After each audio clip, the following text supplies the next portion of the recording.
السلام عليكم ورحمة الله وبركاته. إن الحمد لله نحمده ونستعينه ونستغفره ونعوذ بالله من شرور أنفسنا ومن سيئات أعمالنا. من يهد الله فلا مضل له ومن يضلل فلا هادي له، وأشهد أن لا إله إلا الله وحده لا شريك له، وأشهد أن محمدا عبده ورسوله. يا أيها الذين آمنوا اتقوا الله حق تقاته ولا تموتن إلا وأنتم مسلمون. يا أيها الناس اتقوا ربكم الذي خلقكم من نفس واحدة وخلق منها زوجها وبث منهما رجالا كثيرا ونساء، واتقوا الله الذي تساءلون به والأرحام إن الله كان عليكم رقيبا. يا أيها الذين آمنوا اتقوا الله وقولوا قولا سديدا يصلح لكم أعمالكم ويغفر لكم ذنوبكم، ومن يطع الله ورسوله فقد فاز فوزا عظيما.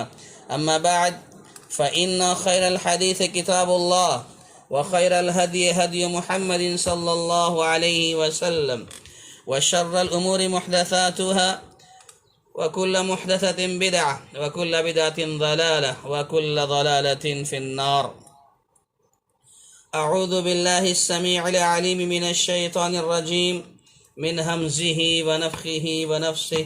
بسم الله الرحمن الرحيم. الذين ينقضون عهد الله من بعد ميثاقه ويقطعون ما أمر الله به أن يوصل ويفسدون في الأرض أولئك هم الخاسرون.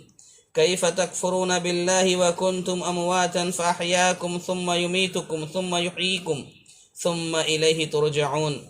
هو الذي خلق لكم ما في الأرض جميعا ثم استوى إلى السماء فسواهن 7 سماوات وهو بكل شيء عليم. وإذ قال ربك للملائكة إني جاعل في الأرض خليفة قالوا أتجعل فيها من يفسد فيها ويسفك الدماء ونحن نسبح بحمدك ونقدس لك قال إني أعلم ما لا تعلمون. محترم سامعین و سامعات، خواتین اسلام،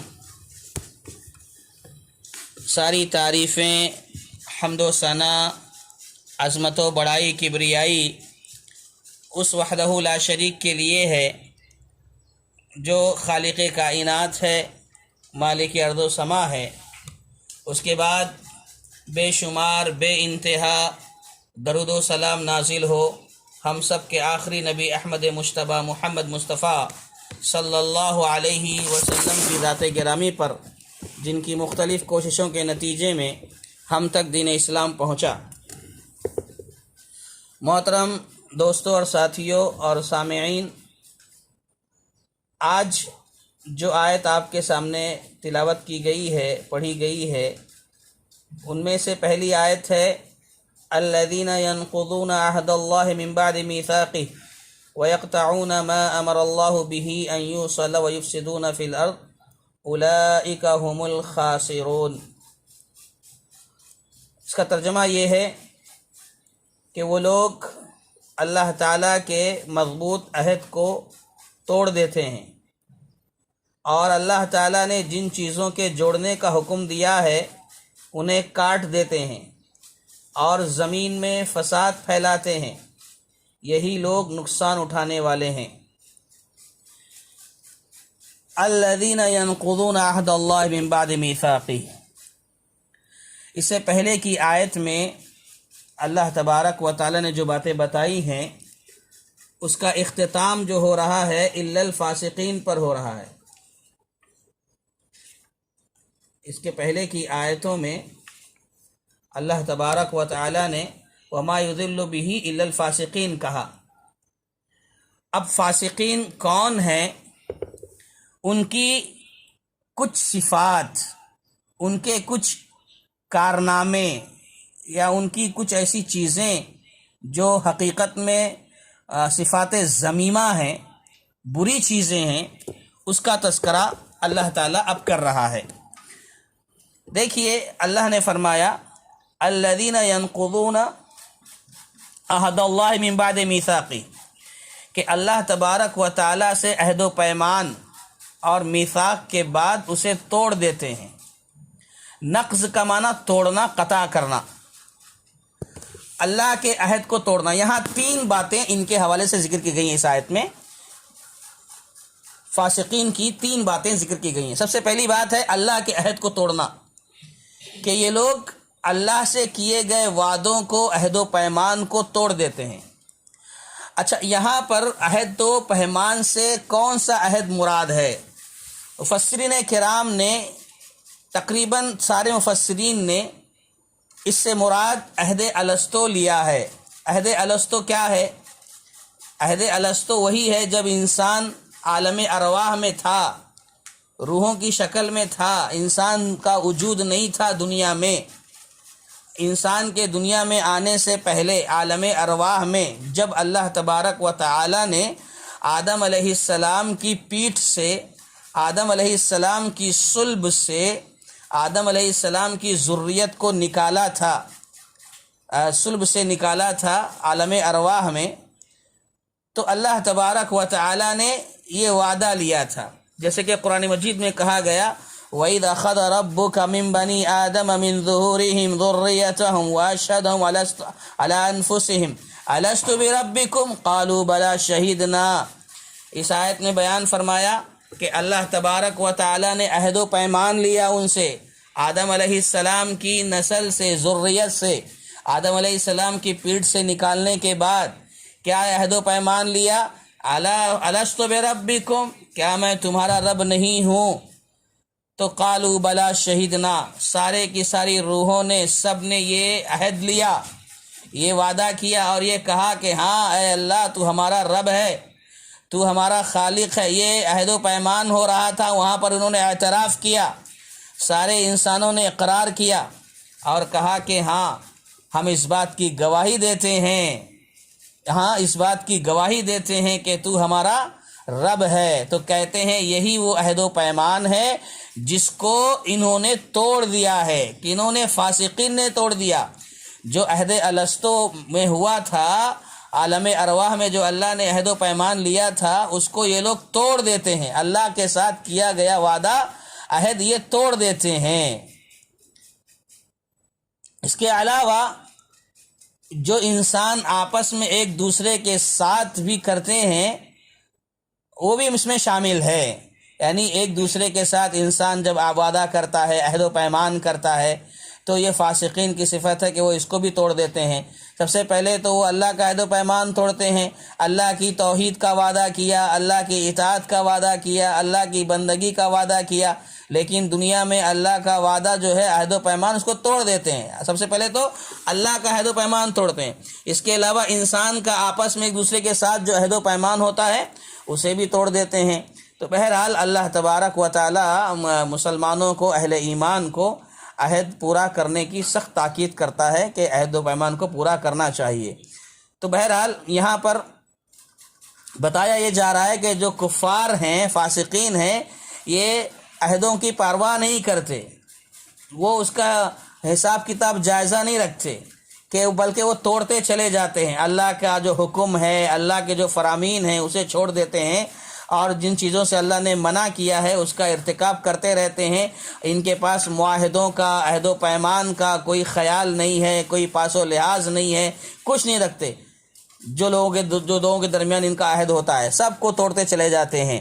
تو بہرحال اس میں سب سے پہلی چیز جو بتائی گئی، الذین ینقضون عہد اللہ من بعد میثاقہ، کہ اللہ کے عہد کو توڑتے ہیں، اللہ سے کیے گئے وعدوں کو نظر انداز کرتے ہیں۔ یہ فاسقین کی پہلی صفت بیان کی گئی ہے۔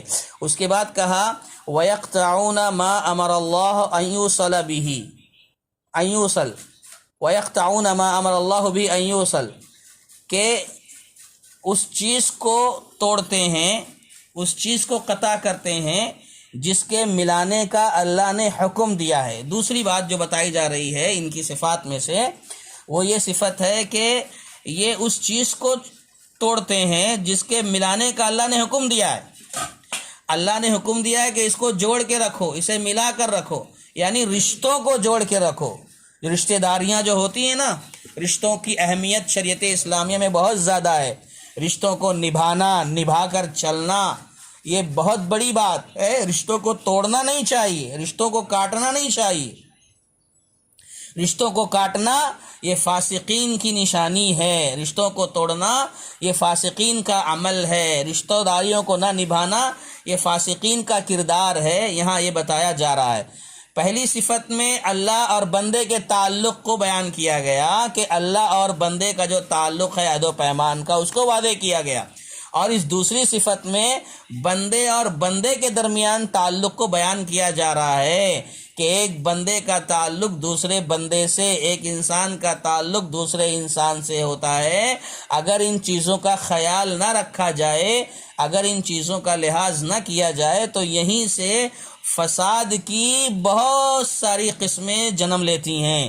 یہاں سے فساد کی کئی شکلیں نکل جاتی ہیں جب آدمی ایک دوسرے کا خیال نہ کرے، ایک دوسرے کے تعلقات کو مضبوط نہ کرے، توڑتا جب چلا جاتا ہے تو پھر کیا ہوتا ہے؟ فساد پیدا ہوتے ہیں۔ اور رشتوں کو نہ نبھانا، رشتوں کو توڑنا یہ بہت بڑا گناہ ہے، بہت زیادہ گناہ ہے۔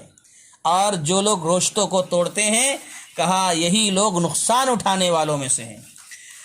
اللہ تبارک و تعالی نے دیکھیے جب رشتے کو پیدا کیا، بڑی مشہور حدیث ہے، صحیح مسلم کی روایت ہے، مفسرین نے اس حدیث کو یہاں پر نقل کیا ہے۔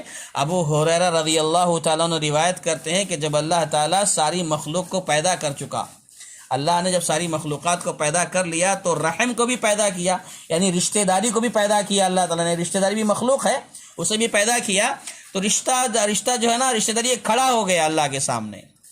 اللہ نے پوچھا کیا بات ہے؟ رشتہ کہنے لگا اے اللہ، میں اس بات سے تیری پناہ چاہتا ہوں کہ لوگ مجھے کاٹ دیں گے۔ تو نے مجھے پیدا تو کر لیا ہے لیکن لوگ میرا خیال نہیں رکھیں گے، قرابت داری کا خیال نہیں رکھیں گے، لوگ رشتوں کو نہیں نبھائیں گے، کاٹتے چلے جائیں گے۔ تب اس کے اس رشتہ داری کے اس جملے پر اللہ تبارک و تعالی نے فرمایا کیا تم اس بات سے راضی نہیں ہو کہ جو تجھے جوڑے گا میں اسے جوڑوں گا، جو تجھے ملائے گا میں اسے ملاؤں گا، یعنی جو رشتوں کو نبھائے گا میں اسے جوڑوں گا، اس کو اپنے ساتھ جوڑوں گا، اور جو تجھے کاٹے گا، جو رشتوں کو کاٹے گا، توڑے گا، میں اسے کاٹ دوں گا، اسے توڑ دوں گا، اسے قطع کر دوں گا۔ تو رحم کہنے لگا، رشتہ کہنے لگا کہ میں اس پر راضی ہوں۔ تو بہرحال اس سے اندازہ ہم لگا سکتے ہیں کہ کتنی بڑی بات ہے یہ کہ رشتوں کو توڑنا، اللہ اکبر، یہ بہت برا عمل ہے۔ آج دیکھیں ہم لوگ دنیا کے اندر ہمارے رشتوں میں کیسے بگاڑ ہوتے ہیں، کیسے فسادات ہوتے ہیں، ایک دوسرے کا خیال نہیں، ماں باپ کے درمیان جو معاملات ہیں ان کا خیال نہیں، میاں بیوی کے درمیان، بچے کے درمیان، اور دوست ہیں، بھائی بہن ہیں، آپس میں کیسے بگاڑ ہوتے ہیں۔ ہم دیکھتے ہیں دنیا کے اندر حالات بد سے بدتر ہوتے چلے جا رہے ہیں، اور یہ ساری صفتیں فاسقین کی ہیں۔ جو رشتوں کو نہیں نبھا رہا ہے، جو رشتوں میں ہمدردی نہیں کر رہا ہے، برداشت نہیں کر رہا ہے، تحمل نہیں کر رہا ہے، صبر کر کے ایک دوسرے کو ساتھ لے کر نہیں چل رہا ہے، تو گویا یہ سمجھ لینا چاہیے کہ یہ فاسقین کا عمل ہے۔ ہم سے، آپ سے، ایک مسلمان مومن بندے سے یہ کہا جا رہا ہے کہ تم اپنی طاقت کے مطابق اس کو نبھاؤ، اپنی طرف سے رشتوں کو توڑنے کی پہل مت کرو۔ رشتوں کو نبھانا یہ بہت ضروری کام ہے۔ تو یہاں پر کہا جا رہا ہے یقطعون ما امر اللہ بہ ان یوصل، تو اس میں کئی قسم کے تعلقات آتے ہیں، یعنی بہت ساری چیزیں اس میں داخل ہیں۔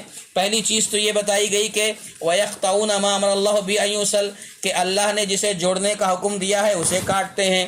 تو اس میں مفسرین کہتے ہیں کہ کئی چیزیں شامل ہیں۔ سب سے پہلے تو اللہ نے ہمیں حکم دیا ہے کہ اس کے ساتھ تعلق جوڑیں، یعنی اللہ سے تعلق جوڑیں۔ جو اللہ اور ہمارے درمیان اللہ اور بندے کا جو تعلق ہے، اس تعلق کو قائم رکھیں، اسے توڑیں نہ۔ اور اس کی شکل یہ ہوتی ہے کہ اللہ پر ایمان لائیں، اس کی عبادت کریں، بندگی کریں، اللہ کے فرمودات پر، اللہ نے جو حکم دیا ہے اس پر عمل کریں۔ یہ اللہ تبارک و تعالیٰ کا بندے کے درمیان، اللہ اور بندے کے درمیان جو رشتہ ہے، جو تعلق ہے، اس کو قائم کرنا چاہیے۔ سب سے پہلی چیز یہ ہے۔ اور دوسری چیز کہہ رہے ہیں کہ اس میں ہمارے درمیان اور اللہ کے رسول صلی اللہ علیہ وسلم کے درمیان جو تعلق ہے، ایک مسلمان بندے اور اللہ کے نبی صلی اللہ علیہ وسلم کے جو درمیان جو تعلق ہے، اس تعلق کو قائم کریں، اس کو مضبوط کریں، اسے توڑنے کی کوشش نہ کریں۔ اور یہ تعلق کا مطلب کیا ہے؟ تعلق کیسے قائم کیا جائے گا؟ یعنی اس پر ایمان لائیں، اللہ کے نبی صلی اللہ علیہ وسلم کی رسالت پر ایمان لائیں، نبی صلی اللہ علیہ وسلم سے محبت رکھیں، نبی صلی اللہ علیہ وسلم کی مدد کریں، یعنی نبی صلی اللہ علیہ وسلم نے جو فرمایا ہے اس کی حفاظت کریں، اس پر عمل کریں، اور اسی طریقے سے اللہ کے نبی صلی اللہ علیہ وسلم کے جتنے حقوق ہیں ان سارے حقوق کو ادا کریں، اور رسول اللہ صلی اللہ علیہ وسلم کی مکمل اطاعت کریں۔ یہ دوسرا معنی، دوسرا مطلب اس کے اندر اس آیت میں آیا، یقطعون ما امر اللہ بہ ان یوصل، کہ جس کو اللہ تعالیٰ نے جوڑنے کا حکم دیا اس کو توڑتے ہیں، یہ فاسقین کی نشانی ہے۔ تو اس میں تین باتیں بتائی جا رہی ہیں۔ پہلی بات، اللہ کا بندے کے ساتھ جو تعلق ہے، رشتہ ہے، اس کو جوڑنا ہے۔ دوسرا، بندے کا اور رسول کے درمیان جو رشتہ تعلق ہے اسے جوڑنا ہے۔ اور تیسری بات اس میں بتا رہے ہیں کہ وہ تعلق مراد ہے جو ہمارے درمیان اور ہمارے والدین کے درمیان تعلق اور رشتہ ہوتا ہے، وہ تعلق جو ہمارے درمیان ہمارے عزیز و اقارب کے درمیان ہوتا ہے، وہ تعلق جو ہمارے درمیان اور ہمارے دوست و احباب کے درمیان ہوتا ہے، وہ تعلق جو تمام مخلوقات کے درمیان ہے جن سے ہم وابستگی اختیار کرتے ہیں، تعلق بناتے ہیں۔ تو کہا ان سب کے حقوق کی ادائیگی بھی اس تعلق کو جوڑنے میں شامل ہے۔ یہاں جو بات بتائی جا رہی اس آیت میں یہ بھی شامل ہے کہ تمام لوگوں سے جو تم نے تعلق بنا کے رکھے ہیں ان کو جوڑے رکھو، انہیں قائم رکھو، انہیں توڑنے کی کوشش نہ کرو۔ یہ اللہ تبارک و تعالیٰ کا حکم ہے، اور یہ بات بتائی جا رہی ہے کہ جو اہل ایمان ہیں، مومنین ہیں، یہ تمام رشتوں کو، حقوق کو اور تعلقات کو جوڑے رکھتے ہیں۔ یہ مومنوں کی صفت ہے، اللہ نے جوڑنے کا حکم دیا ہے تو مومنین جو ہے اس کو باقی رکھتے ہیں، قائم رکھتے ہیں، جوڑ کر رکھتے ہیں۔ رہا معاملہ فاسقین کا، تو فاسقین تو وہی ہیں جو رشتوں کو توڑنے کی کوشش کرتے ہیں، رشتوں کو قائم نہیں کرتے، بات بات پر الجھنا، بات بات پر جھگڑنا اور رشتوں کو توڑنا، یہ فاسقین کا عمل ہے، فاسقین کی نشانی ہے، ان کا یہ کردار ہے۔ اس کے بعد اس آیت میں تیسری چیز بتائی گئی، وَيُفْسِدُونَ فِي الْأَرْضِ الَّذِينَ يَنقُضُونَ عَهْدَ اللَّهِ مِن بَعْدِ مِيثَاقِهِ، پہلی بات ہو گئی، وَيَقْطَعُونَ مَا أَمَرَ اللَّهُ بِهِ أَن يُوصَلَ، یہ بھی ہو گیا۔ اور تیسری بات ہے وَيُفْسِدُونَ فِي الْأَرْضِ أُولَئِكَ هُمُ الْخَاسِرُونَ، کہ یہ لوگ زمین میں فساد مچاتے ہیں۔ فساد کیسے پیدا ہوتا ہے؟ تو کہتے ہیں کہ اللہ تبارک و تعالیٰ کی معصیت سے، اللہ کی نافرمانی سے، اللہ کی بغاوت سے فساد برپا ہوتا ہے۔ جیسے کہ اللہ تبارک و تعالیٰ نے ارشاد فرمایا، سورہ روم کی آیت ہے، ظہر الفساد فی البر والبحر بما کسبت ایدی الناس، کہ دنیا کے اندر خشکی اور تری میں جو بھی فسادات ہوتے ہیں، جن فسادات کا ظہور ہوتا ہے، یہ سب انسانوں کی اپنے ہاتھوں کی کمائی ہے۔ زمین میں جو بھی فساد رونما ہوتے ہیں وہ انسان کرتا ہے۔ یعنی کیسے کرتا ہے؟ نافرمانی کی وجہ سے، بغاوت کی وجہ سے، معصیت کی وجہ سے، گناہ کی وجہ سے۔ یعنی انسان گناہ کرتا ہے، گناہ کرنے سے کیا ہوتا ہے؟ زمین میں فساد پیدا ہوتا ہے۔ یہ گناہوں کی وجہ سے سارے معاملات ہوتے ہیں۔ تو یہ فاسقین کا معاملہ کیا ہے؟ یہ لوگ گناہ پر گناہ کرتے چلے جاتے ہیں، اللہ کے عہد کو توڑتے ہیں، رشتہ داروں کو توڑتے ہیں، سب کو توڑتے چلے جاتے ہیں۔ تو کہا یہ فساد فی الارض کا جو معاملہ ہے اس کا سبب گناہ ہے، اور یہ ساری چیزیں، عہدوں کو توڑنا، پاسداری نہ کرنا، رشتوں کا خیال نہ رکھنا، یہ سب فاسقین کی نشانی ہے، اور یہی جو ہے فسق کا سبب ہے، اور اسی وجہ سے فساد پیدا ہوتا ہے، گناہ کی وجہ سے۔ اور رشتوں کو توڑنا یہ کبیرہ گناہ ہے، یہ بتایا جا رہا ہے۔ لا يدخل الجنت قاطع، یعنی جنت میں داخل نہیں ہوگا وہ جو رشتوں کو توڑنے والا ہے۔ بہرحال یہی سارے گناہ ہیں جس کی وجہ سے زمین میں فساد برپا ہوتا ہے، فساد پیدا ہوتا ہے، اور ایسا کرنے والے جو لوگ ہیں وہ حقیقت میں خسارے میں ہیں، گھاٹے میں ہیں، اور جو گھاٹے میں ہوگا تو اس کا نقصان اس کو بھگتنا پڑے گا، دنیا کے اندر بھی اور آخرت میں بھی۔ تو گویا یہ پہلی آیت تھی جو ہم نے آپ کے سامنے رکھی، اس کی کچھ باتیں جو بہت اہم تھی وہ آپ کے سامنے رکھی گئیں۔ الذين ينقضون عهد الله من بعد ميثاقه ويقطعون ما امر الله به ان يوصل ويفسدون في الارض اولئك هم الخاسرون، اس میں ہم فاسقین کی 3 باتیں بتائی گئیں، وہ تینوں باتیں الحمدللہ آپ کے سامنے آ گئیں۔ اس کے بعد کی آیت دیکھیے، کیف تکفرون باللہ وکنتم امواتا فاحیاکم ثم یمیتکم ثم یحییکم ثم الیہ ترجعون۔ اب یہاں پر کیف تکفرون باللہ وکنتم امواتا، اس کا ترجمہ پہلے دیکھ لیجئے کہ اللہ تبارک و تعالی فرما رہا ہے کہ تم اللہ کے ساتھ کیسے کفر کرتے ہو، کیف تکفرون باللہ، اللہ کے ساتھ کیسے کفر کرتے ہو حالانکہ تم مردہ تھے، اس نے تمہیں زندہ کیا، پھر تمہیں مار ڈالے گا، پھر زندہ کرے گا، پھر اسی کی طرف لوٹائے جاؤ گے۔ یعنی تم اللہ سے کیسے کفر کرتے ہو، تعجب کا اظہار ہو رہا ہے، تعجب کا اظہار ہو رہا ہے کہ تم اللہ تعالیٰ سے کیسے کفر کر رہے ہو، جبکہ اللہ نے، تم مردہ تھے تو اس نے تمہیں زندگی دی، پھر تمہیں موت دے گا، پھر زندگی دے گا، اور اسی کی طرف لوٹائے جاؤ گے۔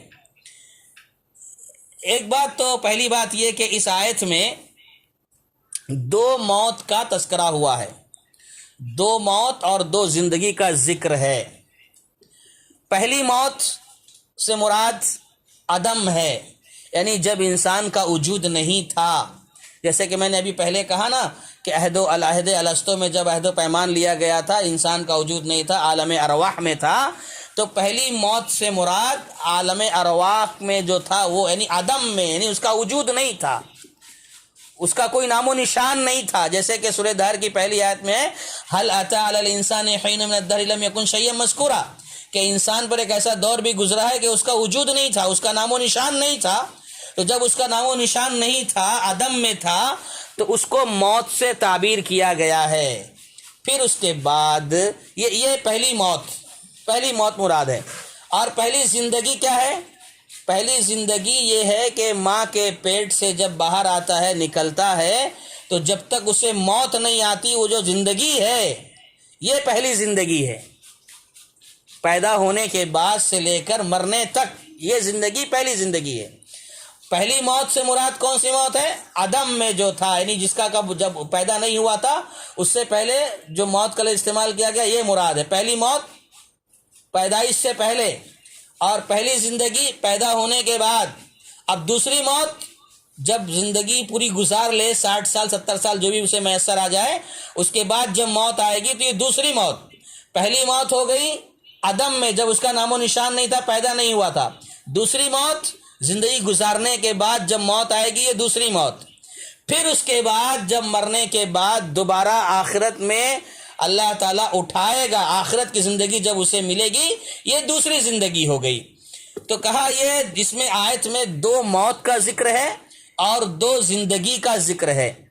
اور کفار کا معاملہ یہ تھا، کفار کا، مشرکین کا معاملہ یہ تھا کہ یہ لوگ قیامت کا انکار کرنے والے تھے، یہ قیامت کا انکار کرتے تھے کہ ارے مرنے کے بعد جب ہم سڑ جائیں گے، گل جائیں گے، ہڈی ہو جائیں گے، ہاں وہاں پر ہم کو دوبارہ کون اکٹھا کرے گا، دوبارہ کون اٹھائے گا، یہ کفار کا معاملہ تھا۔ تو اللہ تعالیٰ کہہ رہا ہے کیف تکفرون باللہ، کیسے تم کفر کر رہے ہو جبکہ تمہارا کوئی وجود نہیں تھا، اس نے تمہیں زندگی دے دی۔ مفسرین نے یہاں پر ایک بات یہ بتائی ہے کہ جو اللہ تبارک و تعالی نے پیچھے آیت میں، آیت نمبر 21 میں جو کہا، اور یا ایھا الناس اعبدوا ربکم الذی خلقکم، اے لوگو اللہ کی عبادت کرو، ہے نا۔ یہاں جو کہا گیا ہے تو یہاں سے جو توحید کی بات شروع ہوئی تھی، اس آیت سے توحید کی بات جو شروع ہوئی تھی، اسی بات کو آگے بڑھایا جا رہا ہے، مزید اس کو آگے بڑھایا جا رہا ہے کہ اس پر تعجب کر رہے ہیں، کہ اس پر تمہارے اوپر تعجب ہے، تمہارے کفر پر تعجب ہے۔ کیف تکفرون باللہ، کیسے تم اللہ تعالیٰ کے ساتھ کفر کر رہے ہو، کیوں؟ جس نے تمہیں اس وقت زندگی دی ہے جب تم بے جان تھے، تمہارے پاس زندگی نہیں تھی، تم بے جان تھے، اس وقت اس نے تمہیں زندگی بخشی ہے، یعنی تم موجود ہی نہیں تھے۔ پھر وہ تمہیں موت دے گا۔ زندگی اور موت کا یہ سلسلہ جو تمہارے آنکھوں کے سامنے ہے، تم دیکھ رہے ہو، یہ ساری چیزیں اللہ کے وجود اور اللہ تبارک و تعالیٰ کی توحید کی دلیل ہے، اور تمہیں دوبارہ زندہ کر کے اپنے سامنے حاضر کرنے پر بھی اللہ تعالیٰ قادر ہے، یہ بتایا جا رہا ہے۔ یعنی اس بات کا خیال رکھو کہ بعد الموت ہے، یعنی مرنے کے بعد تمہیں دوبارہ زندہ اٹھایا جائے گا اور حساب و کتاب لیا جائے گا۔ یہاں پر یہ بھی سبق سکھایا جا رہا ہے، اور ساتھ ہی ساتھ توحید کی جو بات شروع ہوئی ہے، توحید کا جو آغاز ہوا ہے، اسی کو مزید آگے اللہ تعالیٰ بڑھا رہا ہے کہ دیکھو تمہارا وجود نہیں تھا، تم کو زندگی دی گئی ہے نا، یہ توحید ہی کی تو دلیل ہے۔ تو بہرحال یہ کیف تکفرون باللہ وکنتم امواتا فاحیاکم ثم یمیتکم ثم یحییکم ثم الیہ ترجعون، یہ اس کا واضح مفہوم ہے۔ اس کے بعد کی آیت دیکھیے، هو الذی خلق لکم ما فی الارض جمیعا، هو الذی خلق لکم ما فی الارض جمیعا ثم استوى الى السماء فسواهن سبع سماوات وهو بكل شیء علیم۔ ترجمہ ہے، وہ اللہ جس نے تمہارے لیے زمین کی تمام چیزوں کو پیدا کیا، وہ اللہ جس نے تمہارے لیے زمین کی تمام چیزوں کو پیدا کیا۔ ثم استوى الى السماء، پھر آسمان کی طرف قصد کیا، فسواهن سبع سماوات، اور ان آسمانوں کو ٹھیک ٹھاک 7 آسمان بنایا۔ وَهُوَ بِكُلِّ شَيْءٍ عَلِيمٌ، اور وہ ہر چیز کو جانتا ہے۔ اس آیت کریمہ میں انسان کے کفر پر تعجب کا اظہار کر کے مزید احسانات کا ذکر کیا جا رہا ہے۔ انسان کفر کر رہا ہے تو اس کے کفر پر تعجب کا اظہار کر کے بتایا جا رہا ہے کہ دیکھو اللہ تعالیٰ نے کتنے احسانات تم پر کیے ہیں، مزید احسانات اللہ تعالیٰ گنا رہا ہے، مزید احسانات ذکر کر رہا ہے۔ کیا احسانات ہیں؟ وَهُوَ الَّذِي خَلَقَ لَكُم مَّا فِي الْأَرْضِ جَمِيعًا، کہ زمین میں جو کچھ ہے سب اس اللہ نے پیدا کیا، اکیلے اللہ نے پیدا کیا ہے۔ زمین میں جو کچھ ہے تمہارے لیے سب کچھ اللہ نے تنہا پیدا کیا ہے اور تمہارے لیے پیدا کیا ہے، کسی اور کے لیے نہیں۔ اللہ نے اکیلے پیدا کیا ہے، کوئی پیدا کرنے والا اللہ کے ساتھ کوئی نہیں، اللہ نے تنہا پیدا کیا، اکیلے پیدا کیا اور تمہارے لیے پیدا کیا۔ پھر اس نے تمہارے ہی لیے کیا کیا ہے، آسمان کو درست کر کے 7 آسمان بنائے ہیں۔ اور ایسے محسن، ایسے احسان کرنے والے سے تم کس طرح کفر کر رہے ہو بھائی، کس طرح کفر کر رہے ہو؟ تعجب کا اظہار ہو رہا ہے۔ وہ تو ہر چیز کو خوب جاننے والا ہے، تمہارا کفر بھی جان رہا ہے، اس لیے یہ سمجھ کر چلو کہ اللہ تعالیٰ سے کوئی چیز چھپی ہوئی نہیں ہے، اور اپنا انجام خود سوچ لینا۔ جو اللہ ان سب چیزوں پر قادر ہے، آج زمین کو بنا رہا ہے تمہارے لیے، آسمان کو بنا رہا ہے، یہ اللہ تعالیٰ ہر چیز کا علم رکھنے والا ہے، کوئی چیزیں چھپی ہوئی نہیں ہے، اپنا انجام سوچ لو۔ یہ اللہ تبارک و تعالیٰ بیان فرما رہا ہے۔ اس آیت سے ایک بات مفسرین کہتے ہیں، ایک بات یہ معلوم ہوتی ہے کہ آسمان اور زمین کی جو تخلیق ہوئی ہے، ان دونوں میں سب سے پہلے تخلیق زمین کی ہوئی ہے۔ اللہ نے سب سے پہلے زمین کو پیدا کیا، جیسے کہ کہا هو الذی خلق لکم ما فی الارض جمیعا، وہ اللہ جس نے تمہارے لیے زمین کو پیدا کیا ہے نا۔ پھر اس کے بعد کہا ثم استوى الی السماء، پہلے زمین کا ذکر آیا، زمین کی تخلیق آسمان سے پہلے ہوئی، یہ بتایا جا رہا ہے۔ اس سے مفسرین ذکر کرتے ہیں، اور تقریباً اکثر مفسرین نے اس بات کو نقل کیا ہے کہ زمین کی پیدائش، زمین کی تخلیق آسمان سے پہلے ہوئی۔ اور صرف اسی ایک آیت میں نہیں ہے، بلکہ دوسری اور بھی آیتوں میں یہ بتایا گیا ہے کہ زمین کی تخلیق جو ہے آسمان سے پہلے ہوئی ہے۔ البتہ یہاں پر ایک بات تو ذکر کرتے ہیں کہ اگر زمین کی تخلیق پہلے ہوئی ہے تو سورہ نازعات میں جو کہا ہے وَالْأَرْضَ بَعْدَ ذَلِكَ دَحَاهَا، سے پہلے آسمان کا ذکر آیا، اس کے بعد زمین کا ذکر آ رہا ہے وَالْأَرْضَ بَعْدَ ذَلِكَ دَحَاهَا، کہ زمین کو اس کے بعد بچھایا ہے نا، آسمان بنانے کے بعد زمین کو بچھایا۔ تو یہاں پر تو پتہ یہ چل رہا ہے کہ زمین کو بعد میں، تو اس کی کیا تطبیق ہوگی؟ تو مفسرین نے بیان فرمایا ہے کہ اس کی تطبیق اس طرح ہوتی ہے، اس کی شکل یہ ہے کہ پہلے زمین اللہ نے بنائی، یعنی زمین کی تخلیق ہو گئی، پھر آسمان کو بنایا، اور یہاں جو کہا گیا ہے وَالْأَرْضَ بَعْدَ ذَلِكَ دَحَاهَا، زمین کو بچھایا، تو جو زمین کو بچھانے کا کام ہے ہموار کرنے کا کام ہے وہ بعد میں ہوا ہے. زمین کی تخلیق پہلے ہو چکی تھی، پھر آسمان کی تخلیق ہوئی، پھر آسمان کی تخلیق کے بعد اللہ نے زمین کو ہموار کیا، زمین کو بچھایا. یعنی معلوم ہوا کہ پہلے جو تخلیق ہوئی وہ زمین کی ہوئی، لیکن زمین کو ہموار نہیں کیا گیا تھا، برابر نہیں کیا گیا تھا. پھر آسمان کی تخلیق ہوئی، پھر اس کے بعد آسمان کی تخلیق کے بعد اللہ تعالیٰ نے زمین کو ہموار کیا. اسی کو کہا گیا ہے وَالْأَرْضَ بَعْدَ ذَلِكَ دَحَاهَا سورہ نازعات میں. الحمدللہ واللہ عالم بالصواب. اس کے بعد جو ہے وَهُوَ بِكُلِّ شَيْءٍ عَلِيمٌ، جو کہا اللہ تبارک و تعالیٰ نے کہ دیکھو زمین کو تمہارے لیے پیدا کیا، آسمان کو اللہ نے بنایا ہے نا، سارے آسمان کو ٹھیک ٹھاک کیا، وہ ہر چیز کا علم رکھنے والا. یہاں پر استوا الی السما کا جو لفظ ہے آسمان کی طرف قصد کیا، یعنی آسمان کو بنانے کا قصد کیا. ہم لوگ استوا کا لفظ آتا ہے تو کہتے ہیں نا استوا الرحمن عرش پر مستوی ہوا. تو یہاں پر ایک فرق یہ ہے جو سمجھنا ہے کہ استوا الی السما کا مطلب ہے آسمان پر قصد کیا، اور جہاں پر بھی اللہ تعالیٰ یعنی رحمان عرش پر مستوی ہوا کی بات آئی ہے وہاں پر استوا کے بعد علا کا لفظ آیا ہے، علا کا صلہ آیا ہے. یہ فرق ہے. دیکھو عربی زبان کی نزاکت دیکھو سبحان اللہ.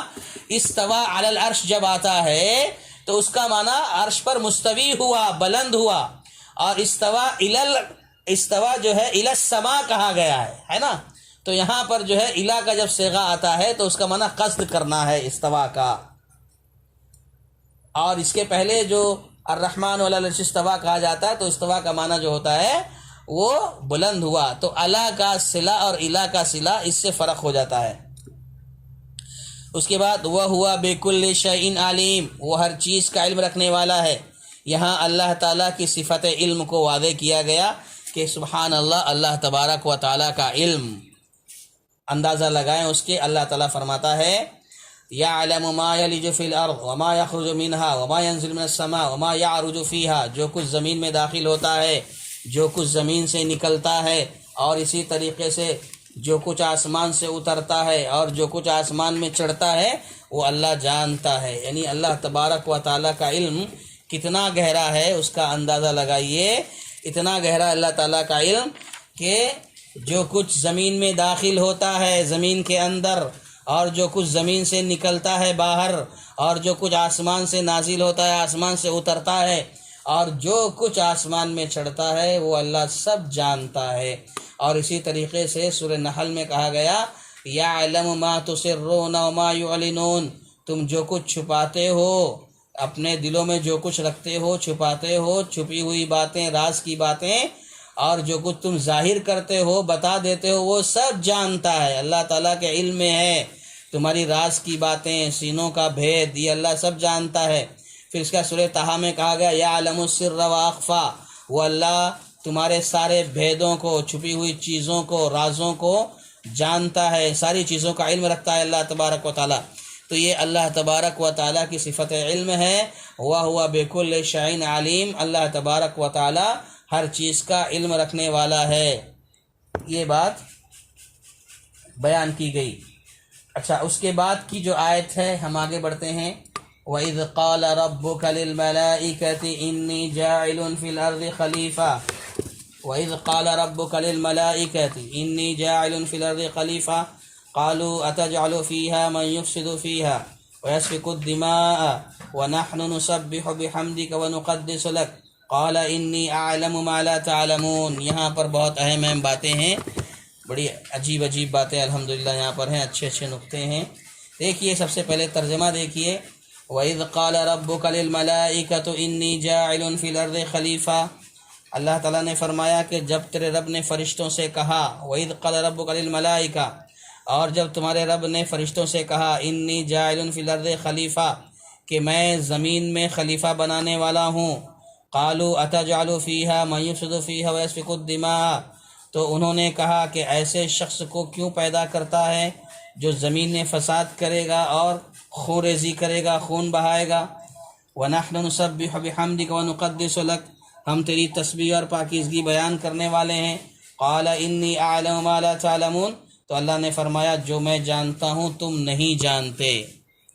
یہ آیت جو ہے وَإِذْ قَالَ رَبُّكَ لِلْمَلَائِكَةِ إِنِّي جَاعِلٌ فِي الْأَرْضِ خلیفہ، یہاں دیکھیے اللہ تبارک و تعالیٰ نے بات کی ہے کہ اللہ تعالیٰ فرشتوں سے کہتا ہے کہ میں زمین میں خلیفہ بنانے والا ہوں۔ خلیفہ کسے کہتے ہیں؟ جانشین کو کہتے ہیں، یعنی اپنے نائب کو کہتے ہیں۔ بہرحال یہاں پر سب سے پہلے ذکر کیا الملائکہ، فرشتوں سے کہا۔ تو فرشتوں کے بارے میں مختصر سی وضاحت یہ ہے کہ فرشتے جو ہیں، فرشتوں کا تعلق علم غیب سے ہے، فرشتوں کا تعلق علم غیب سے ہے، اور یہ فرشتے اللہ تبارک و تعالیٰ کی نوری مخلوق ہیں، نورانی مخلوق ہیں۔ اللہ نے ان کو نور سے پیدا فرمایا ہے، اور فرشتے وہ ہیں جنہیں کھانے پینے کی ضرورت نہیں ہوتی ہے، فرشتوں کو کھانے پینے کی حاجت نہیں ہوتی ہے۔ فرشتے یہ دنیا کے اندر جو بھی علم کی مجلسیں ہیں، ذکر کی مجلسیں ہیں، جہاں پر اللہ کا ذکر ہوتا ہے وہاں اس مجلس میں شریک ہوتے ہیں۔ اور اسی طریقے سے حدیث میں یہ بھی آتا ہے کہ جمعہ کے دن مسجد کے دروازے پر امام کی ممبر پر چڑھنے سے پہلے وہ مسجد کے دروازے پر کھڑے رہتے ہیں، اور جیسی جیسی ترتیب سے لوگ مسجد میں داخل ہوتے ہیں ان کا نام لکھتے چلے جاتے ہیں۔ پھر جب خطیب ممبر پر چڑھ کر خطبہ دینا شروع کرتا ہے تو دفتر بند کر کے فرشتے مسجد میں آ کر خطبہ سننے لگتے ہیں۔ تو بہرحال یہ فرشتوں کے بارے میں بتایا گیا، اور فرشتوں کا اصل مسکن کہاں ہے؟ آسمان ہے۔ فرشتے آسمان میں رہتے ہیں، جو اللہ کے احکامات کو بجا لاتے ہیں اور اللہ کی تحمید کرتے ہیں، تقدیس کرتے ہیں، حمد و ثنا کرتے ہیں، اسی میں مصروف رہتے ہیں، مگن رہتے ہیں، اور اللہ ہی کے حکم سے وہ کسی کی حکم کی خلاف ورزی نہیں کرتے۔ اس کے حکم، اس کا جو بھی اللہ کا حکم آ جائے اس کی خلاف ورزی نہیں کرتے۔ فرشتوں کے بارے میں بات بتائی جا رہی ہے کہ وہ ایک الگ مخلوق ہیں، انسان کی پیدائش سے یہ پہلے موجود تھے۔ فرشتے جو ہے انسان کی تخلیق سے پہلے موجود تھے، اس لیے کہ ذکر کرتے ہیں کہ ارکان ایمان کا تذکرہ آپ جب دیکھیں گے ہوا ہے تو ایمان باللہ کے بعد ایمان بالملائکہ کا ذکر آیا کہ اللہ پر ایمان لانے کے بعد فرشتوں پر ایمان لانا ہے۔ تو اس سے بھی پتہ چلتا ہے کہ فرشتے پہلے ہی سے موجود تھے، انسان سے پہلے فرشتے موجود تھے۔ قرآن مجید میں اللہ تبارک و تعالیٰ نے فرشتوں کے حوالے سے ایک بات بتائی ہے، وہ یہی ہے جو میں نے آپ کے سامنے بھی مختصر کہا، وَقَالُوا اتَّخَذَ الرَّحْمَنُ وَلَدًا، سورہ انبیاء کی آیت ہے، وَقَالُوا اتَّخَذَ الرَّحْمَنُ وَلَدًا سُبْحَانَهُ بَلْ عِبَادٌ مُكْرَمُونَ لَا يَسْبِقُونَهُ بِالْقَوْلِ وَهُمْ بِأَمْرِهِ يَعْمَلُونَ يَعْلَمُ مَا بَيْنَ أَيْدِيهِمْ وَمَا خَلْفَهُمْ وَلَا يَشْفَعُونَ إِلَّا لِمَنِ ارْتَضَىٰ وَهُمْ مِنْ خَشْيَتِهِ مُشْفِقُونَ، کہ فرشتے جو ہے یہ اللہ تبارک و تعالیٰ کے رحمان کے معزز بندے ہیں۔ لوگوں نے کیا کہا کہ رحمان نے اپنے لیے اولاد بنا لی، اپنے لیے بیٹا بیٹی بنا لی، نعوذ باللہ۔ تو اللہ تعالیٰ فرما رہا ہے کہ بات ایسی نہیں ہے، بلکہ یہ فرشتے جو ہے عباد مکرمون، اللہ تعالیٰ کے معزز بندے ہیں۔ یہ جو ہے اللہ تعالیٰ کی بات پر آگے نہیں بڑھتے ہیں، ان کو جو حکم ملتا ہے وہی کرتے اور وہی کرتے ہیں، اور یہ لوگ ایسے ہیں کہ یہ لوگ کسی کی سفارش بھی نہیں کرتے مگر اسی کی سفارش کرتے ہیں جن سے اللہ راضی ہوتا ہے، اور یہ خود ایسی حالت میں رہتے ہیں کہ ہمیشہ کپکپائے رہتے ہیں، خوف ان پر طاری رہتا ہے، لرزاں و ترسا رہتے ہیں۔ یہ فرشتوں کی حالت ہے۔ تو بہرحال وَإِذْ قَالَ رَبُّكَ لِلْمَلَائِكَةِ إِنِّي جَاعِلٌ فِي الْأَرْضِ خَلِيفَةً، جب اللہ تعالیٰ نے فرشتوں سے کہا تو فرشتوں کا ذکر آیا تو تھوڑی سی وضاحت ضروری تھی، یہ ہو گئی۔ اچھا اب آگے چلیے، انی جاعل فی الارض خلیفہ، کہ ہم زمین میں خلیفہ جانشین بنانے والے ہیں۔ خلیفہ کسے کہتے ہیں؟ جانشین کا مطلب کیا ہے؟ خلیفہ وہ ہے، مفسرین کہتے ہیں خلیفے کی تعریف میں کہ خلیفہ وہ ہے جو کسی کی موت کے بعد یا اس کے غائب ہونے کی صورت میں، اس کی غیر موجودگی کی صورت میں اس کا جانشین بنے۔ خلیفہ کسے کہتے ہیں؟ جو کسی کی موت کے بعد یا اس کی غیر موجودگی میں، اس کے غائب ہونے کی صورت میں اس کا جانشین بنے، اس کو خلیفہ کہتے ہیں۔ یا نہیں تو تمام معاملات، تمام امور خود انجام نہ دینے کی وجہ سے، یعنی ایک آدمی ہے جو سارے معاملات خود انجام نہیں دے سکتا ہے، تو اس شکل میں بعض معاملات کو انجام دینے کے لیے کسی اور کو اپنا نائب بنا لیتا ہے، اس کو خلیفہ کہتے ہیں۔ یعنی تمام امور کو خود سے انجام نہ دے پانے کی وجہ سے اس شکل میں بعض معاملات کو نپٹانے کے لیے اس کا نائب ہوتا ہے، تو یہ خلیفے کی تعریف ہے۔ اب یہاں اللہ تعالیٰ کہہ رہا ہے انی جاعل فی الارض خلیفہ، کہ ہم نے زمین میں خلیفہ بنایا ہے، جانشین بنایا ہے۔ تو اب جب خلیفہ کی تعریف کی جا رہی ہے کہ خلیفہ کب ہوتا ہے، نائب کب ہوتا ہے، یا تو کسی کے موت کے بعد ہوتا ہے، یا نہیں تو جو شخص ہے ذمہ دار اس کے غیر موجودگی میں اس کے غائب ہونے پر خلیفہ ہوتا ہے، یا یہ کہ وہ خود سے سارے کام کو انجام نہیں دے سکتا ہے، اس لیے اس کو دوسرے کی ضرورت پڑتی ہے تو وہ نائب بناتا ہے۔ تو یہاں تو خلیفہ سے اللہ کا خلیفہ مراد لینا قطعاً درست نہیں ہے کہ اللہ اپنا خلیفہ بنا رہا ہے، یہاں پر یہ مراد لینا قطعاً درست نہیں ہے، کیونکہ اللہ پر نہ موت آئے گی نہ وہ غائب ہوتا ہے۔ اللہ تعالیٰ حی لا یموت ہے، وہ زندہ ہے، اسے موت نہیں ہے۔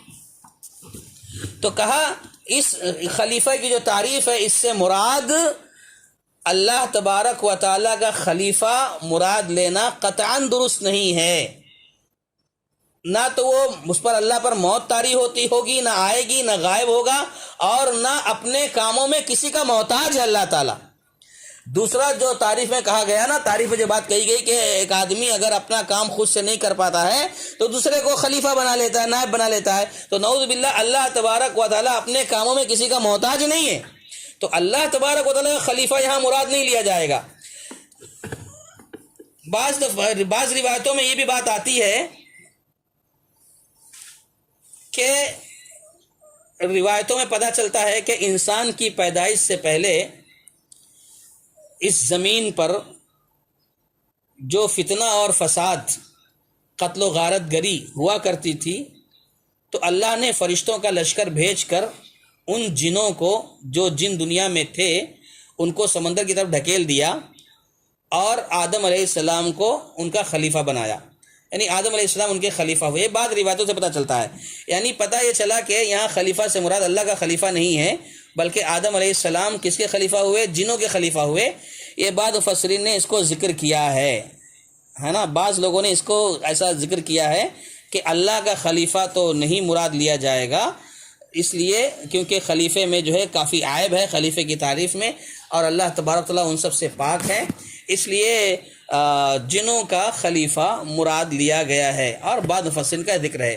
لیکن اس کے باوجود بعض مفسرین نے، بعض اہل علم نے یہ بتایا ہے، ان کا یہ خیال ہے، اور یہ بات کہہ رہے ہیں کہ ذرا سا صحیح ہے بات، یہ مناسب بات ہے جو بیان کی ہے، وہ کیا ہے کہ خلافت کا معاملہ ہو، نیابت کا جو معاملہ ہو، نائب بنانے کا، خلیفہ بنانے کا، خلیفہ بنانے کے لیے، نائب بنانے کے لیے موت یا عدم موجودگی موجود نہیں ہونا ضروری نہیں ہے۔ جو خلیفے کی تعریف میں کہا گیا تو کہتے ہیں ضروری نہیں ہے کہ خلیفہ کی کسی کی موت ہو تو خلیفہ بنے گا، یا وہ جو شخص ہے وہ اگر نہیں ہے، غیر موجود ہے، تو خلیفہ کوئی کسی کو بنائے گا، یہ ضروری نہیں ہے کہتے ہیں۔ یعنی خلافت کے لیے موت کا ہونا ضروری نہیں ہے یا غیر موجودگی ضروری نہیں ہے، بلکہ کوئی با اختیار ہستی ایسی بھی موجود ہو، با اختیار با کمال ہستی اپنی موجودگی میں بھی ایسی ہوتی ہے، اپنی موجودگی میں بھی جو ساری چیزوں پہ کنٹرول رکھ سکتی ہے، اس اپنی موجودگی میں بھی کسی کو کچھ اختیارات حوالے کر کے اسے اپنا خلیفہ یا نائب بنا سکتی ہے کہ وہ اسی کی مرضی کے مطابق، اسی کی منشا کے مطابق ان کے اختیارات کو استعمال کرے۔ یعنی یہ بات واضح ہو گئی کہ خلیفہ جو بنایا جاتا ہے ضروری نہیں ہے کہ خلیفہ بنانے کے لیے کسی کی موت ہو یا غیر موجود ہو تو ہی خلیفہ بنے گا۔ بتایا جا رہا ہے کہ ایک پاورفل با اختیار ہستی جو ہو وہ اپنی موجودگی میں بھی کسی کو خلیفہ بنا سکتی ہے، کچھ اختیارات حوالے کر کے، تاکہ جو پاور اس کو ملا ہے اسی کی مرضی سے، اس ہستی کی مرضی سے اس کو استعمال کرے۔ یعنی اللہ تبارک و تعالی کو موت نہیں ہے، اللہ تبارک و تعالی غائب نہیں ہے، لیکن اللہ تبارک و تعالی کی ہستی ایسی ہستی ہے کہ وہ اپنے اختیارات، اللہ تعالیٰ اپنی مرضی سے کسی کو نائب بنا دے، خلیفہ بنا دے کہ وہ اللہ تعالیٰ کے اختیارات کو جو اللہ نے اسے دیے ہے اسے استعمال کرے۔ اور اس کی تائید جو ہے قرآن مجید کی اس آیت سے بھی ہوتی ہے۔ اس آیت سے استدلال کرتے ہیں اِنَّا عَرَضْنَا الْأَمَانَةَ عَلَى السَّمَاوَاتِ وَالْأَرْضِ وَالْجِبَالِ فَأَبَيْنَ أَن يَحْمِلْنَهَا وَأَشْفَقْنَ مِنْهَا وَحَمَلَهَا الْإِنسَانُ إِنَّهُ كَانَ ظَلُومًا جَهُولًا۔ یہ جو آیت ہے، اس آیت کے اندر یہ بات بتائی جا رہی ہے کہ ہم نے امانت کو آسمانوں کو، زمینوں کو، پہاڑوں کو پیش کیا، انہوں نے اسے اٹھانے سے انکار کر دیا اور اس عظیم بوجھ کو اٹھانے سے ڈر گئے، مگر انسان نے اس بوجھ کو اٹھا لیا کیونکہ انسان جو ہے انتہائی ظالم ہے اور نادان واقع ہوا ہے۔ تو یہاں امانت سے مراد جو ہے، کہتے ہیں امانت سے مراد اللہ کی اطاعت ہے، اس کے فرائض و احکام کی تعمیل ہے، اور اسی کا نام جو ہے نظام خلافت ہے، یعنی خلافت اسی کا نام ہے کہ آدمی اللہ تبارک و تعالیٰ کی اطاعت کرے، اس کے فرائض کو پورا کرے، یہی ہے۔ تو اسے استدلال کرتے ہوئے کہتے ہیں کہ یہ بات تھوڑی سی معقول ہے کہ اللہ کا خلیفہ، اس سے مراد یہ ہے کہ اللہ تبارک و تعالیٰ احکامات کو، اپنے احکامات کو دے کر بھیج رہا ہے، یعنی اللہ تعالیٰ خود، اللہ تعالیٰ جو ہے اس میں اللہ تعالیٰ کی کوئی محتاجی نہیں ہے، اللہ کی کوئی کمزوری نہیں ہے، بس یہ اللہ تبارک و تعالیٰ کی طرف سے ایک اعزاز ہے۔ اچھا، اس کے بعد جو آیت ہے قالوا اتجعل فیہا من یفسد فیہا ویسفک الدماء، قرآن مجید کہتا ہے کہ جب یہ لوگ، اللہ تعالیٰ نے فرمایا جب تیرے رب نے فرشتوں سے کہا کہ میں زمین میں خلیفہ بنانے والا ہوں، تو فرشتوں نے کہا، کیا کہا؟ اتجعل فیہا من یفسد فیہا ویسفک الدماء، کہ ایسے شخص کو کیوں پیدا کر رہا ہے اللہ جو زمین میں فساد مچائے گا اور خون بہائے گا؟ ہم تیری حمد و ثنا پاکی بیان کرنے والے ہیں۔ اب یہاں دیکھیے اس آیت میں فساد برپا کریں گے، یعنی گناہوں کا ارتکاب کریں گے، جو لفظ استعمال ہوا ہے یفسد فیہا ویسفک الدماء، تو یسفک الدماء خون ریزی کریں گے، یعنی یفسد فیہا میں سب آ گیا، یفسد فیہا میں فساد مچائیں گے، اس میں یسفک الدماء بھی آ گیا کہ خون ریزی کریں گے، خون ریزی فساد میں شامل ہے، لیکن یسفک الدماء کا ذکر جو ہو رہا ہے یہ عام کے بعد خاص ذکر ہے۔ اس میں خون بہانا پہلے سے موجود ہے، لیکن اس کی شدت کو بیان کرنا مقصود ہے، جو فرشتے کہہ رہے ہیں نا، تو شدت کو بیان کرنا چاہ رہے ہیں کہ یہ تو بہت ہی فتنہ مچائیں گے، خون بہائیں گے، فساد برپا کریں گے، یہ مقصود ہے، شدت کو بیان کرنا مقصود ہے۔ اچھا، فرشتوں نے جو یہ کہا کہ یہ فساد مچائیں گے، تو فرشتوں کو انسان کا زمین میں فساد برپا کرنا، فساد مچانا، یہ کیسے معلوم ہوا؟ فرشتوں کو کیسے پتا چلا کہ فرشتے جو انسان جو ہے زمین میں فساد مچائیں گے؟ تو سب سے اہم جواب یہی بتایا گیا ہے کہ اللہ نے انہیں بتا دیا تھا، اللہ نے خود انہیں بتایا تھا۔ اس بات کی دلیل یہ ہے کہ فرشتے خود کہتے ہیں کہ ہمیں کچھ علم نہیں ہے مگر جو تو نے ہمیں سکھایا ہے، لا علم لنا الا ما علمتنا، جو آگے کی آیت میں آنے والا ہے۔ تو اللہ فرشتوں کو یہ بات اللہ ہی کی طرف سے معلوم ہوئی ہے کہ انسان زمین میں فساد برپا کرتا ہے یا کرے گا، یہ اللہ ہی کی طرف سے ان فرشتوں کو معلوم ہوا ہے۔ یا یہ کہ بعض مفسرین نے کہا ہے کہ اس سے پہلے جن زمین میں آباد تھے اور وہ فتنہ فساد کر چکے تھے، اس پر اندازہ لگا کر کے فرشتوں نے یہ کہا ہے کہ یہ بھی فساد مچائیں گے۔ اچھا، اب یہاں پر ایک بات اور بتائی جا رہی ہے کہ فرشتوں کا جو سوال تھا کہ کیوں پیدا کر رہا ان لوگوں کو، تو یہ اعتراض نہیں ہے، کہتے ہیں مفسرین کہ یہ اعتراض نہیں ہے، بعض لوگ یہ سمجھتے ہیں کہ فرشتوں کا اعتراض تھا، تو یہ اعتراض نہیں ہے بلکہ انسان کی پیدائش کی حکمت معلوم کرنا مقصود تھا کہ انسان کو پیدا کرنے کا راز کیا ہے، اس کی حکمت کیا ہے، یہ فرشتوں کو جاننا تھا. اس لیے انہوں نے سوال کر لیا تھا اللہ کیوں پیدا کر رہا ہے ایسی مخلوق کو، یہ جاننا چاہ رہے تھے وہ. اچھا، بعض مفسرین جو ہے فرشتوں کے اس خدشے سے کہ کیوں پیدا کر رہا ہے یہ استدلال بھی کرتے ہیں کہ فرشتے خود خلافت کے امیدوار تھے.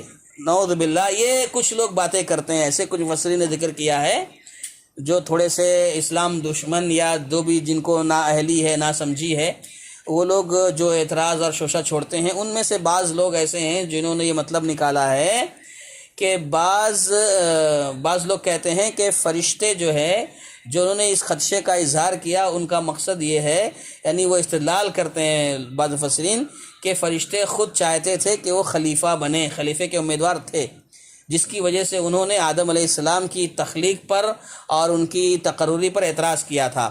تو یہ بات بالکل غلط ہے، ایسا کہنا، اس کے ایسے کہنے کی ان کے پاس کوئی دلیل بھی نہیں ہے. سب سے پہلی بات کوئی دلیل نہیں ہے ایسا کہنے کی، اور دوسری بات یہ ہے کہ کسی کی کیا مجال ہے کہ اللہ کے کسی کام پر اعتراضانہ سوال کرے، معترض ہو اللہ پر اعتراض کر کے سوال کرے، اسی کوئی مجال ہے ہی نہیں. بلکہ سورہ انبیاء میں یہ کہا گیا لا یسأل عما یفعل وهم یسألون، کہ اللہ تعالیٰ کے کسی کام پر سوال نہیں ہوتا، اللہ تعالیٰ کے کسی کام پر سوال نہیں ہوتا، بلکہ البتہ مخلوق سے سوال کیا جاتا ہے. ایک بات یہ ہو گئی. کچھ لوگوں نے فرشتوں کے سامنے آدم علیہ السلام کی تخلیق کے تذکرے کو اللہ تعالیٰ کی طرف سے ایک بات یہ بتائی کہ اللہ نے مشورہ کیا، مشاورت کا رنگ دیا. دیکھو کچھ مفسرین نے یہ ذکر کیا ہے کہ اللہ تعالیٰ جب آدم علیہ السلام کو پیدا کرنا چاہا تو پیدا کرنے کے وقت اللہ تعالیٰ نے فرشتوں سے مشورہ کیا، مشورے کا رنگ دیا ہے لوگوں نے. تو یہاں پر دیکھیے اللہ تبارک و تعالیٰ کی ذات کے متعلق مشورے کا لفظ استعمال کرنا کئی اعتبار سے، کئی لحاظ سے محل نظر ہے، اور اس سے گستاخی کا پہلو نکلتا ہے. اللہ کی شان میں گستاخی ہے کہ اللہ تعالیٰ انسان کو تخلیق کر رہا ہے، آدم علیہ السلام کی تخلیق کر رہا ہے اور فرشتوں سے مشورہ کر رہا ہے. بعض لوگوں نے جو ہے اس طرح کی بات کرنے کی کوشش کی ہے، لیکن یہ کیا ہے، غلط ہے. یعنی اللہ تعالیٰ کی شان میں گستاخی کا پہلو نکلتا ہے. کیوں؟ اس لیے کہ مشورہ کرنے میں کسی نہ کسی سطح پر کمزوری پائی جاتی ہے. ایک آدمی مشورہ جب کرتا ہے تو اس کا مطلب یہ ہوتا ہے کہ وہ ابھی سمجھ نہیں پا رہا ہے. 10 لوگوں سے مشورہ جب کرے گا، جب 10 رائے آئے گی تو اس میں وہ کسی نتیجے پر پہنچ سکے گا. تو اس میں کیا ہو رہا ہے کہ مشورہ کرنے والا کسی نہ کسی جگہ پر جا کر کے کمزور ہو جاتا ہے. یعنی اس میں کمزوری ہے، ضرورت ہے، نعوذ باللہ. تو یہ پتہ چل رہا ہے کہ اللہ تعالیٰ نعوذ باللہ کمزور ہے، نعوذ باللہ، بہت بڑی بات ہے. تو کہا مشورہ کرنے میں کسی نہ کسی سطح پر حاجت اور کمزوری پائی جاتی ہے، یہ ایک عیب ہے. اور اسی طریقے سے مشورے میں کیا ہوتا ہے، مشورہ لینے والے میں، جو مشورہ لینے والا ہوتا ہے، مشورہ لینے والے میں کسی قسم کی کمزوری نہ بھی ہو. اگر مشورہ جو لے رہا ہے اس میں کسی قسم کی کمزوری نہ ہو، اور یہ بات ہو کہ وہ سامنے والے کی دلجوئی کے لیے مشورہ کر رہا ہے، بس کہ سامنے والے کو اچھا لگے، دلجوئی کے لیے مشورہ لیا جا رہا ہے، تو کہتے ہیں اس دلجوئی کے پیچھے بھی مروت قائم رکھنے کی محتاجی پائی جاتی ہے. یعنی گویا اللہ اس بات کا محتاج ہے کہ سامنے والے کی دلجوئی کرے، مروت کرے، سامنے والے کو مروت پر رکھنے اور دلجوئی کرنے کا اللہ نعوذ باللہ محتاج ہے، یہ بات بھی پائی جاتی ہے. تو بہرحال ایسی کئی ایسے پہلو نکلتے ہیں جس سے پتہ چلتا ہے کہ اس میں اللہ تعالیٰ کی شان میں گستاخی ہے. لہذا کچھ لوگوں نے تفسیر میں یہ بات نقل فرمائی ہے، لوگوں نے کہی ہے کہ اللہ تبارک و تعالیٰ جب فرشتوں سے کہہ رہا ہے تو یہ اللہ فرشتوں سے مشورہ کر رہا ہے.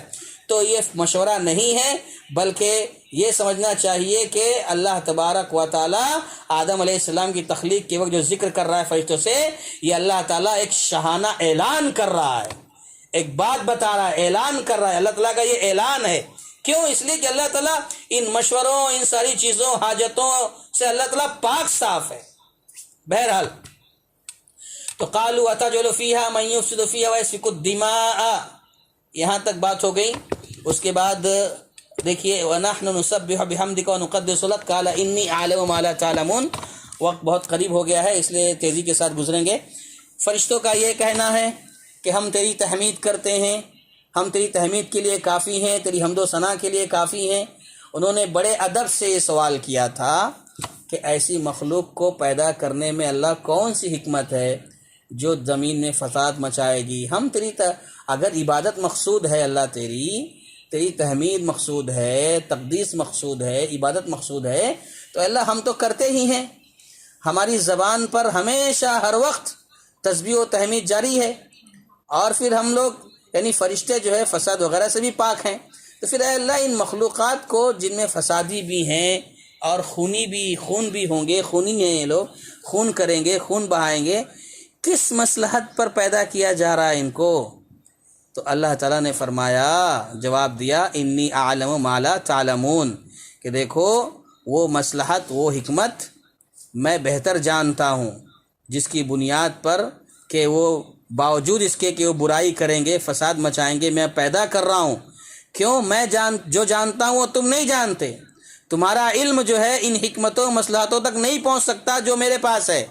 انی اعلم ما لا تعلمون، اللہ نے کہا کہ میں جانتا ہوں ان چیزوں کو جو تم نہیں جانتے، میں جانتا ہوں، یعنی مفسر نے ذکر کیا، اللہ تعالیٰ نے کہا میں جانتا ہوں، اس میں کیا چیزیں ہیں کہ جو میں پیدا کروں گا ان میں انبیاء ہوں گے، رسول ہوں گے، صدیق ہوں گے، شہید ہوں گے، ان میں عبادت گزار ہوں گے، زاہد ہوں گے، ابرار ہوں گے، اولیاء ہوں گے، نیک ہوں گے، متقی ہوں گے، نیکوکار ہوں گے، علماء ہوں گے، صلحاء ہوں گے، اور اللہ کے خوف سے ڈرنے والے ہوں گے، اللہ کے احکام کو ماننے والے ہوں گے، اللہ تعالیٰ رسولوں کو، پیغمبروں کو بھیجے گا وہ ان کی اطاعت کرنے والے ہوں گے، ہے نا؟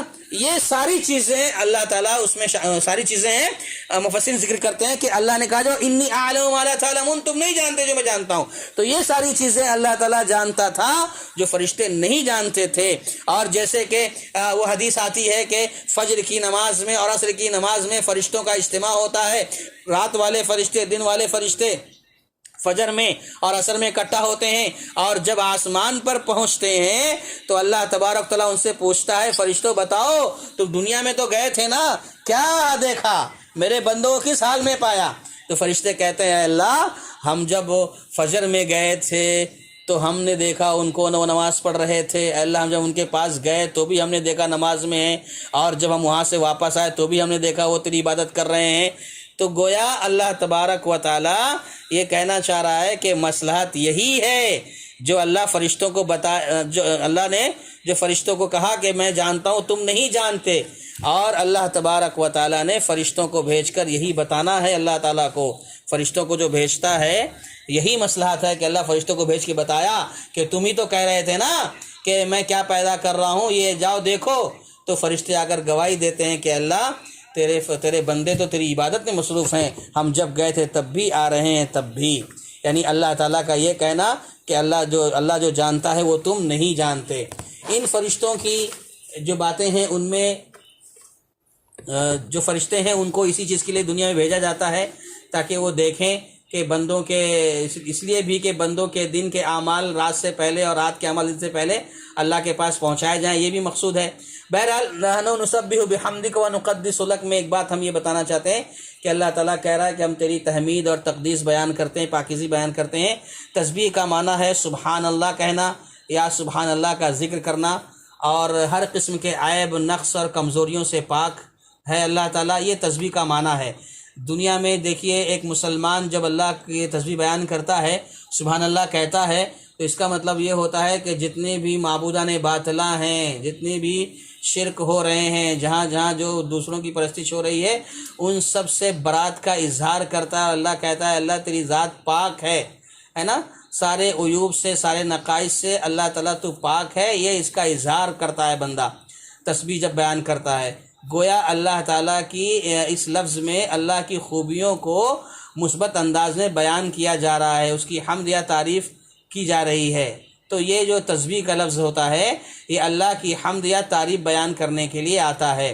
اور تقدیس کا جو معنی ہے ایسی باتوں کی نفی کرنا ہے جو اللہ کی شان نہیں ہے، یعنی اللہ کی شان میں ایسے الفاظ استعمال کرنا جو اللہ کی شان کے خلاف ہو، اس کے لیے تقدیس کا لفظ استعمال ہوتا ہے۔